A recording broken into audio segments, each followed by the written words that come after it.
third party and sit down in a polite way, beautiful manners, and talk to each other. And if you need mediator, no problem. Call the sheikh or call somebody with knowledge and he can be a mediator. Together, secretly, under the umbrella of coverage. But talking behind his back and he's talking behind your back, nothing will be resolved and the hatred will be in the hearts. And the animosity will take place among the community. Yeah. Yes. Further. You said that at the one-third at the end of the night, you have to make a dua. Is there like any special dua that you need to? Not special. It's like you're talking to Allah, saying that you need Him. What do you need from Him? You love Him. Something like this. It has to be from your heart. You can also memorize the Sunnah dua and make them, no problem. There is many dua that you can memorize. But even if you don't, you speak to Allah yourself, your mind, your heart. That's very good. But has to be every single night. Yes. Question here? Yes? Yeah. Yes. I have a question.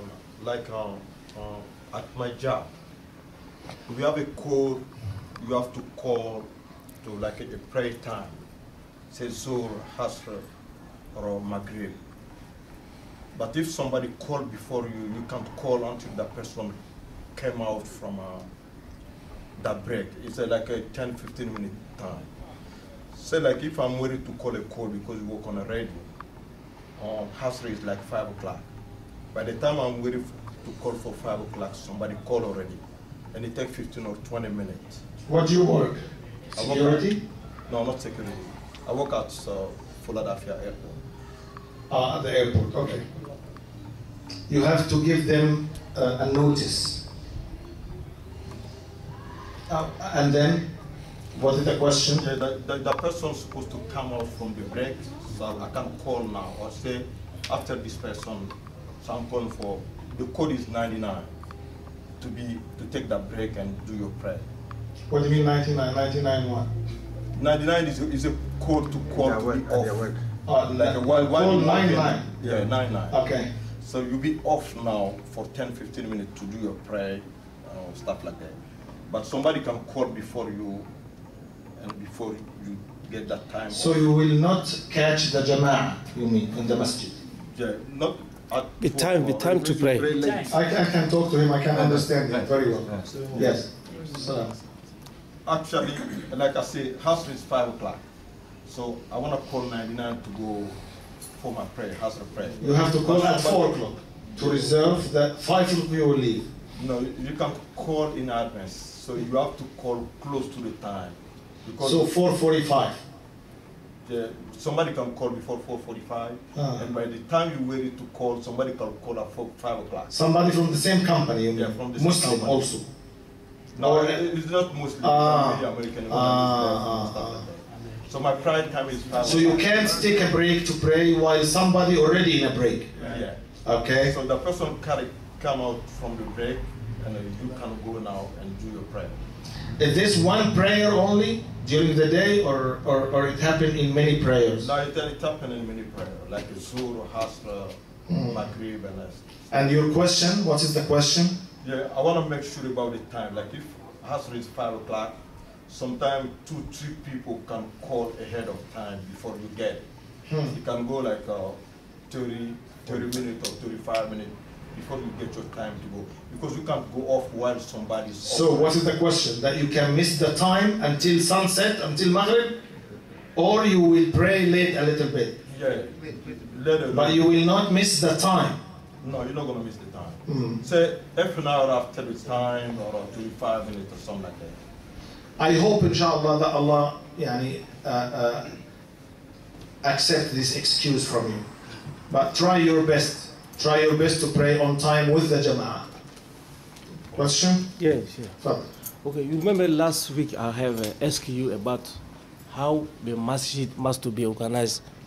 You remember this question? I remember. Because why I say that, like you say right now, it's not good to talk about somebody beg, somebody do this, somebody does. Just sit down as Muslim and make one rule. This is our masjid. How we must to be organized this. Just talk only one more time and finish. Because people talk too much. Sometimes they're right, sometimes they're not right.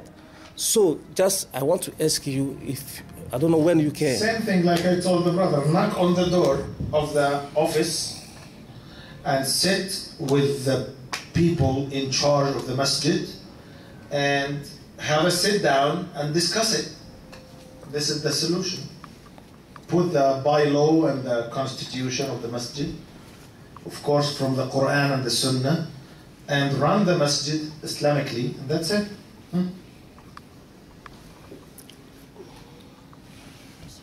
My question is about zakat. And then during the animals we slaughter for what's it called? Okay. My question is, if you live in America, either you are a single or you just got your nucleus family, and then you get your parents back in Africa, is it important or is it good to send money during the sacrifices to Africa, where your father and mother or probably other family members? Sacrifices for the Eid? Yeah, for the Eid. And you live here with your wife, maybe your wife, or you live single. Okay. My answer for the Muslim communities everywhere in America and Europe, to sacrifice the udhiyah where they live, and they can send also money back home for the family, for the big family, because we have children here. The children must see the sacrifice and the circumstances of the Eid, and they can feel it. Because 10 years ago,